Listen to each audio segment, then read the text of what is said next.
Friends, let us read further कि there was a poison in education. कि महात्मा गांधी ने कहा था कि जो अगर इंग्लिश एजुकेशन हम इंडिया के लोगों को देंगे तो इंडिया के लोगों के लिए ये जहर के समान है और ये इंडियंस को गुलाम बना देगी।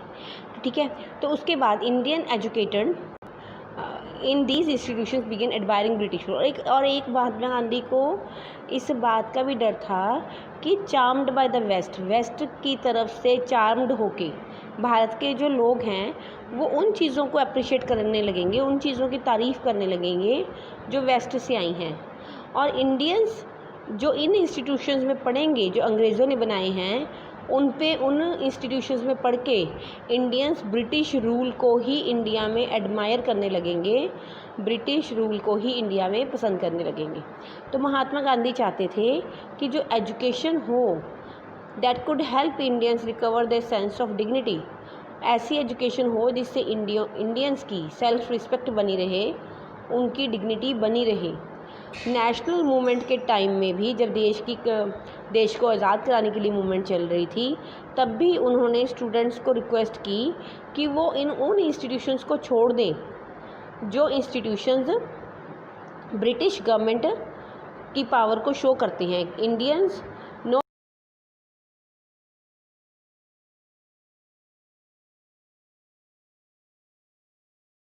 होने को तैयार नहीं है।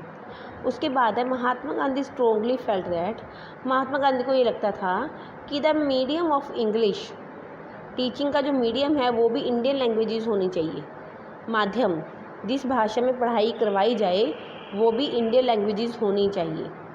एजुकेशन इन इंग्लिश, कहते अगर इंग्लिश में इंडियंस को पढ़ाया गया तो इससे क्रिपल्ड हो जाएंगे इंडियंस, अपंग हो जाएंगे, वो अपने ओन सोशल सराउंडिंग से डिस्टेंक्ट हो जाएंगे, उनसे परे हट जाएंगे और वो अपनी ही लैंड पे स्ट्रेंजर बन जाएंगे इंडियंस अगर वो इंग्लिश में पढ़ेंगे तो। वो speaking a foreign tongue, despising local culture, English educated did not know how to relate to the masses, कहते जो बाहर की भाषा बोलते हैं, इंग्लिश बोलने वाले हैं, वो इंडिया को हमारे कल्चर के साथ कैसे जोड़ेंगे। वेस्टर्न एजुकेशन जो है महात्मा गांधी के अनुसार वो सिर्फ रीडिंग पे और राइटिंग पे फोकस करती है, लिखने और पढ़ने पे, ना कि ओरल नॉलेज पे, जानकारी पे उनका कोई फोकस नहीं है वेस्टर्न एजुकेशन का। It value text books, western education किताबों पे जोर देती है, ना कि रियल लाइफ एक्सपीरियंसेस के ऊपर, ना कि प्रैक्टिकल नॉलेज के ऊपर। महात्मा गांधी ने कहा कि जो एजुकेशन है वो एक पर्सन के माइंड को डेवलप करे, उसकी सोल को डेवलप करने वाली हो। उन्होंने कहा लिटरेसी का, पढ़े लिखे होने का, या simple learning to read and write का मतलब ये नहीं है कि हमें सिर्फ पढ़ना और लिखना आता हो। ठीक है, ये अपने आप में कोई एजुकेशन नहीं है कि सिर्फ पढ़ना लिखना आता हो। महात्मा गांधी कहते हैं कि people had to work with their hands, लोगों को हाथ से काम करना आना चाहिए, उन्हें कोई ना कोई क्राफ्ट आना चाहिए, एंड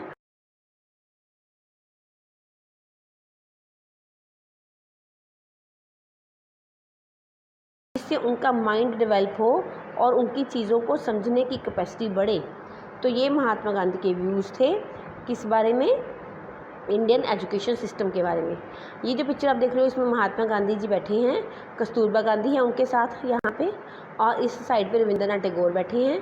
ये पिक्चर शांति निकेतन की है, 1940 की है।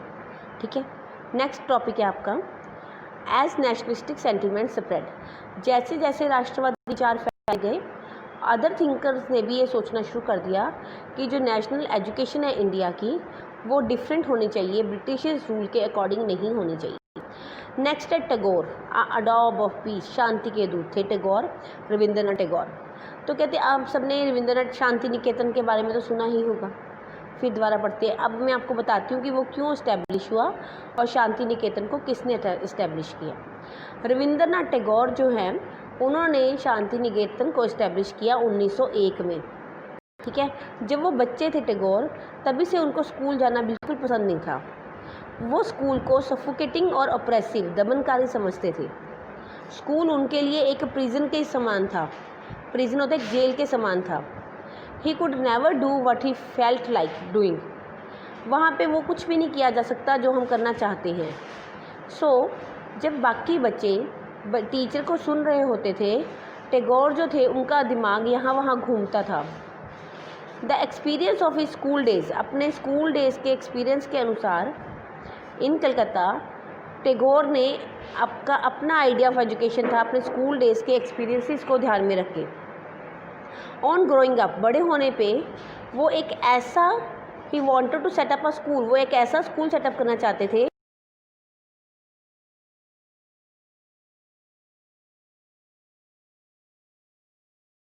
क्रिएटिव हो सके बच्चे, and where she was able to explore her own thoughts, जहाँ पे बच्चे अपनी सोच के अनुसार अपनी विशेस के अनुसार काम कर सकें।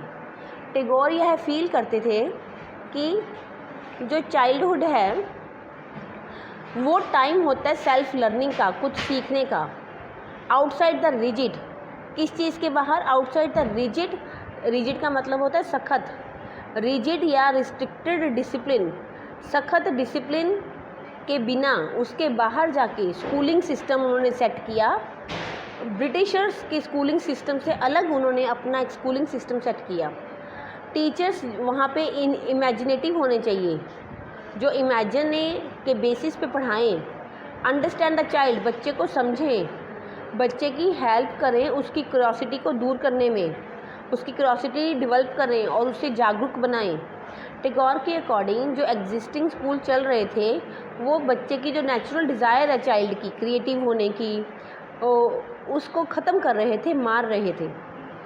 तो टैगोर के इस व्यू पॉइंट के अकॉर्डिंग उन्होंने क्रिएटिव लर्निंग को इंक्रीज़ करने के लिए टैगोर ने एक नेचुरल इन्वायरमेंट क्रिएट किया, स्टडीज़ का इंकरेज किया, और उन्होंने 100 किलोमीटर दूर, कलकत्ता से 100 किलोमीटर दूर एक स्कूल सेटअप किया।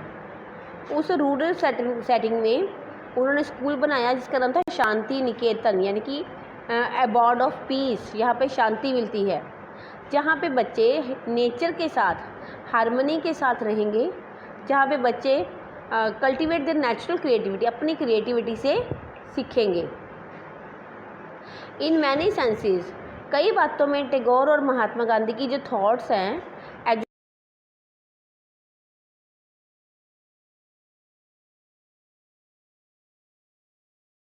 करते थे वेस्टर्न सिविलाइजेशन को, और मशीनों की वर्शिप करने को या टेक्नोलॉजी को बहुत ज़्यादा क्रिटिसाइज़ करते थे। क्रिटिकल मतलब बहुत ज़्यादा आलोचना करते थे, जबकि टैगोर चाहते थे कि कम्बिनेशन हो मॉडर्न वेस्टर्न सिविलाइजेशन का और इंडियन सिविलाइजेशन का, इंडियन ट्रेडिशंस का कम्बिनेशन हो। टैगोर ये चाहते थे। वो उनको लगता था, टैगोर को लगता था कि साइंस और टेक्नोलॉजी भी सिखानी चाहिए शांति निकेतन में। वो सिखाते भी थे, आर्ट, म्यूज़िक और डांस भी सिखाते थे, यानी कि Indian art, music and dance and western science and technology. ठीक है, तो दोनों चीज़ों को टैगोर जो थे वो साथ लेके चलते। इंडिविजुअल्स, बहुत सारे आम लोग और थिंकर्स, तो वो नेशनल एजुकेशन सिस्टम को इसी तरह का सोचते थे। ठीक है, सब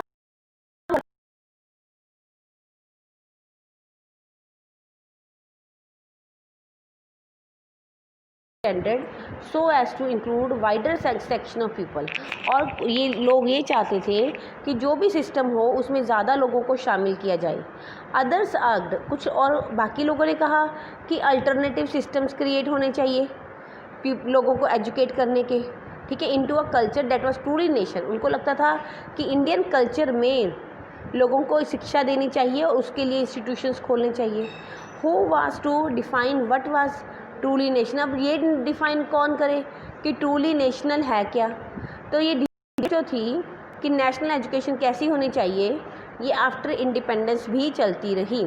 यहाँ पे नीचे पिक्चर है आपकी, जहाँ पे children playing in a missionary school इन कोयम्बटूर। यहाँ मिशनरी स्कूल खुला हुआ है, वहाँ पे बच्चे पढ़ रहे हैं कोयम्बटूर में।